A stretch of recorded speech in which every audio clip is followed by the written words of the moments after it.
ఇప్పుడు కోకిల సినిమాలో శోభనాన్ని తీసుకోవడానికి కారణం ఏంటి? రేవతిని తీసుకుందాం ముందు. యాక్చువల్గా ముందు నేను ఆమల అనే సంకీర్తనలు ఇంట్రొడ్యూస్ చేయాలి. ఓకే.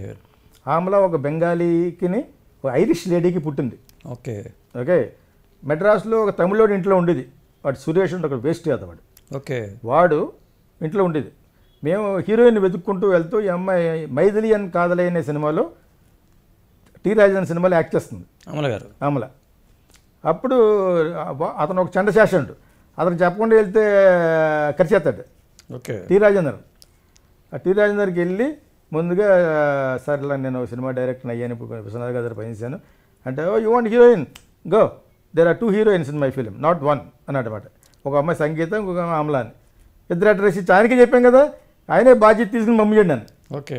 అమ్మాయి అనుకున్నాను. అంతకుముందు విన్నది ఏంటంటే కొడతాడని అని చెప్పకుండా ఈ సినిమా అవ్వకుండా వెళ్తే అమ్మాయి డేట్లు అడిగితేనే మేము వెళ్తుంటే రోడ్డు మీద వెళ్ళిపోతుంది ఎక్కడికో ఈ అమ్మాయి అమల. నేను ప్రొడ్యూసర్ కారు ఎక్కించుకుని మళ్ళీ ఇంటికి వచ్చాం. అప్పుడు ఆ అమ్మాయి నన్ను చిన్నప్పుడు శంకరాభరణంలో చిన్న క్యారెక్టర్ కోసం విశ్వనాథ్ గారు నన్ను ఎత్తుకున్నారు ఇవన్నీ చెప్పింది. ఓకే. ఓకే. అప్పుడు ఆమె చాలా బాగున్నావు నువ్వు, కాదు నేను డ్యాన్స్ ఓరియంటెడ్ సినిమా వేసిన అమ్మాయికి డ్యాన్స్ బాగొచ్చు, కానీ మేము కారు ఎక్కిందా అనుకున్నాం, కళ్ళు పెద్దవి ఉంటే బాగుంటుంది ఓకే అనుకుని ఆ అమ్మాయిని తర్వాత వేద్దాంలే అని అనుకున్నాను. రాజేశ్వరేషన్ గారికి డ్యాన్స్ స్కూల్ ఉండేది. ఓకే. ఇక్కడ అమెరికాలో కూడా ఉండేది. సిఎస్ రావు గారు ఆవిడని అడిగితే ఆవిడ నేను ఇంటర్నేషనల్ ఫిల్మోత్సవ్ రామారావు గారి రాజ్యంలో జరుగుతుంది కదా ఇంటర్నేషనల్ ఫిల్మ్ ఫెస్టివల్, దాని ఫిల్మోత్సవ్ అనేవారు. అక్కడికి డ్యాన్స్ పెర్ఫార్మింగ్ చేస్తాను 60 మంది అమ్మాయిలతోటి, ఫస్ట్ 5 గర్ల్స్ సినిమా వాళ్ళు ఉంటారని చెప్పేసి తమిళ్లో యాక్ట్ చేసిన రమ్యాకృష్ణ అప్పటికి 2-3 సినిమాలు చేసింది, ఆ అమ్మాయిని కూడా ఉంది. వీళ్ళంతా పాతోళ్ళే, భానుప్రియ రాజు వాళ్ళందరూ. నాకు కొత్త అమ్మాయి కావాలంటే ఈ అమ్మాయి ఉంది, నాకు ఈ అమ్మాయి రేపు పొద్దున్న ఆఫీస్కి పంపించండి అన్నారు. ఓకే. ఆ విధంగా అమ్మాయిని పెట్టుకుని దానికి ముందు ఇక్కడే శోభానాయుడుతో నేను ఫ్రెండ్షిప్ చేసుకుని ఆవిడ పోయారు మొన్నే. అవును. ఆ శోభ కూచిపూడి ఎక్స్పర్ట్ ఆవిడ. అవును. ఆవిడని వెళితే పాపడు కాలు కూడా దెబ్బతుంది ఆ టైంలో, ఈ 33 years బ్యాక్ వెళ్తే ఆవిడ నేను కారులో ఎక్కించుకుని బతిమలి మంచి డాన్సర్లు ఫ్రెష్ గర్ల్ని చూపించింది అంటే 2-3 అమ్మాయిని చూపించింది. అందులో ఒక అమ్మాయి నాకు బాగా నచ్చింది. నచ్చిన తర్వాత ఫోటోలు అన్ని తీసుకొని నాగేశ్వరరావు గారు చూపించాను. నాగేశ్వరరావు గారు మరి మాకు పెద్ద కదా, ఆయనకి బాగా ఇష్టమైన సబ్జెక్ట్ ఇది, ఆయన నాకు చాలా కోఆపరేట్ చేశారు. ఆయన పెద్ద నటుడు కదా, నటుడు, స్టూడియో ఓనరు, బిగ్. ఆయన అంటే నాకు చాలా ఇష్టం. అప్పుడు ఆయనకు బాగా నచ్చిన డైరెక్టర్ నేను. ఆ 4 స్టార్ట్ అవ్వబోయే 5 సినిమాల్లోనూ. ఓకే. ఆయనకి చూపించే ఈ అమ్మాయిలకు బ్రాహ్మణ అమ్మాయి అండి అన్నాను. ఆయన సరిగ్గా ఫేజ్ పెట్టలేదు. ఈయనకి ఏమైనా బ్రాహ్మణ మీద ఎగనెస్ట్ ఏమన్నా నాకు తెలియదు, కానీ ఒక వికారంగా పెట్టాడు ఫేస్. ఏంటి సార్ అంటే ఆయన మరి చాలా తెలివినాడు కదా, బ్రాహ్మణ అయ్యి చెప్పకుండా. రమ్యకృష్ణ విషయంలో ఇది శోభన కొత్త అమ్మాయి శోభానాయుడు చూపించింది, శోభనాయుడు చూపించిన అమ్మాయి బ్యూటిఫుల్గా ఉన్న అమ్మాయి. ఓకే. ఫ్రెష్. నేను బ్రహ్మాండ చేయించుకుని ఉండేవాడిని. విశ్వనాథ్ గారు సప్తపదిలో సభ్యత ఎలా ఉందో అలాగా. ఓకే. నేను చూపిస్తే నాగేశ్వరరావు గారు పెద్ద ఓటు వేయలేదు. నా కొడుకు కొత్తోడు, గిరీష్ కన్నాడు అన్న ఎవరెవరో పెట్టేసుకున్నావు, అందరు నాన్ తెలుగు కెమెరామ్యాన్, ఈ అమ్మాయితో మళ్ళీ కష్టపడగలవా అంటే, కష్టపడేవు నేనుంటే నీకెందుకు అది, నువ్వు కష్టపడతావు నా ఫీలింగ్, మరి అయినా ఒక అమ్మాయిని చూడు అన్నాడు. బాగోబోతు ఆయనకి మరి ఇష్టం లేకుండా పెడితే బాగోదని అప్పుడు రమ్యాకృష్ణ పెట్టాం. అనుకోకుండా ఆ అమ్మాయి కూడా బ్రాహ్మణ అమ్మాయి. అదే వాళ్ళ మదర్ బాగా చదువుకుంది, నిత్య కృష్ణన్ అని. ఆవిడ కజిన్ వచ్చి చోటవంశమే మేధావి. అవును.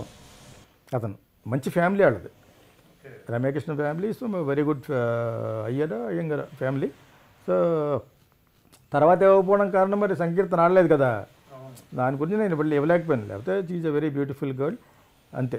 ఓకే. ఇందులో మాట్లాడుకోవడం ఆ అమ్మాయి కూడా ఈ ఇంటర్వ్యూలు చూసే తెలిసి ఉంటుంది, లేకపోతే నేను ఎందుకు ఇవ్వలేదు అనుకుంటుంది అప్పుడు. ఓకే. తర్వాత రాఘవేంద్రరావు గారు ఇచ్చారు, బొడ్డు గిడ్డు చూపించి మొత్తానికి పెద్ద హీరోయిన్ చేశాడు. ఇలాగే కొడతా ఉంటాను చిన్న దెబ్బలు. అర్థమైనా మీకు? ఇందులో తప్పాడండి నన్ను మసాలా అంటారు దీన్ని. అదే ఇప్పుడు సినిమాల్లో చిన్న మసాలాలు వేయకుండా ఎవరు చూస్తాను ఎవరు చూడరు. ఏదైనా మంచి కూర తెచ్చామనుకో మసాలా పెడితేనే మసాలా పెడితేనే బాగుంటుంది, తమిళియన్ కూరలా ఉందంటారు.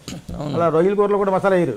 అదే అక్కడ ఏరి చెత్త అంచేత ఇలా మాట్లాడామనుకోండి ఎవరు అనుకో తప్పు కాదు, సరదాగా మాట్లాడుకుంటాం. What is there in this?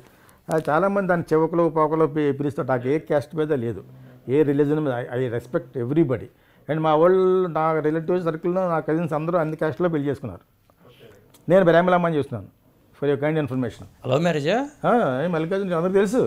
Okay. మా స్నేహమిత్ర వాళ్ళందరికీ బాగా అలవాటైన అయితే నేను తమిళమ్మని చేసుకున్నాను.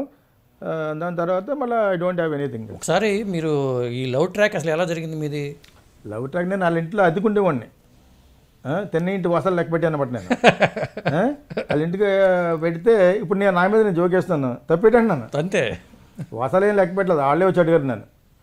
నేను చాలా డిసిప్లిన్గా ఉండేవాడు. కోకిల సినిమా ఫినిషింగ్లో ఆ టైంలో నాకు పవన్ కళ్యాణ్ నా దగ్గరికి తిరుగుతూ ఉండేవాడు. వాళ్ళ అన్నయ్య పరిచయం చేస్తే అదొక సెపరేట్ ట్రాక్. అది అతను యాక్టర్ అవ్వాలా డైరెక్టర్ అవ్వాలని చెప్పేసి డిసైడ్ చేసుకోవడం కోసం నన్ను పరిచయం చేయమని అడిగాడు వాళ్ళ అన్నయ్యని. ఓకే, చిరంజీవి గారు నాకు పరిచయం చేశారు.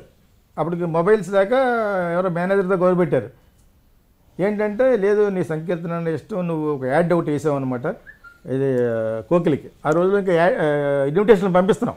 ఓకే, ఇంకా కల్చర్ ఉంది, టైం సినిమా వరకు ఉంది. ఓకే, ప్రొడ్యూసర్లకు ఇన్విటేషన్ పంపించి ముహూర్తానికి పిలవాలి. అవును, దాన్ని నేను రికార్డ్ ఒకటి వేసాను. కొత్త రకం సినిమా కదా, అవును, అప్పుడు రికార్డ్స్ ఉంది, గ్రామ్ఫోన్ రికార్డ్స్. ఆ రికార్డ్ని ఒక ఇన్విటేషన్గా పెట్టాను. ఓకే, పెట్టి అందులో గీతాకృష్ణ కోకిల బేస్డ్ ఆన్ పారానార్మల్ సైకాలజీ అని రాసాం.